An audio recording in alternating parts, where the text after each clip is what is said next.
नमस्कार मंडळी, आज आपण बनवणार आहोत चमचमीत अशी कोबी आणि वाटाण्याची भाजी. किती अगदी 10 मिनिटात बनवून तयार होते.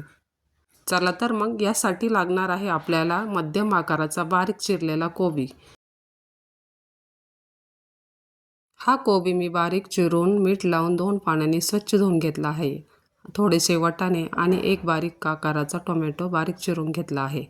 कढईमध्ये तेल टाकून त्यामध्ये मोहरी घालून घ्यायची. मोहरी तडतडली की त्यामध्ये लसूण, हिरव्या मिरचीचा ठेचा चांगला परतून घ्यायचा.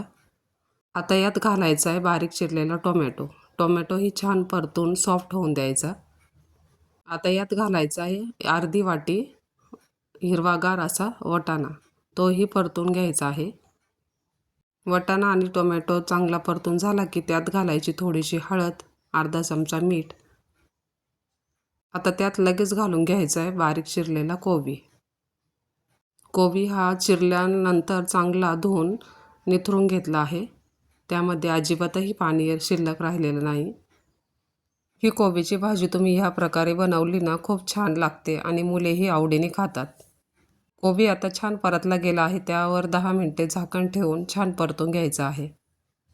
झाकण ठेवल्यानंतर अधूनमधून 2 वेळा तुम्ही भाजी छान हलवून घेऊ शकता. हे बघा, याच्यावर आता थोडी घालून घ्यायची कोथिंबीर. तुम्हालाही अशा साध्या आणि सोप्या झटपट होणाऱ्या भाज्यांची रेसिपी बघायला आवडत असेल तर माझ्या चॅनलला नक्की सबस्क्राईब करा. बघा, मी भाजी प्लेटमध्ये काढून घेते. बघा, बघताच क्षणी खावीशी वाटते की नाही? मग वाट कसली बघताय? तुम्ही ही अशी भाजी एकदा नक्की ट्राय करा आणि कमेंटमध्ये सांगा कशी झाली. आमच्या घरी तर ही भाजी अशीच बनवली जाते. तुमच्याकडे कशी बनवता नक्की सांगा. रेसिपी आवडली असेल तर व्हिडिओला लाईक करा. बाय.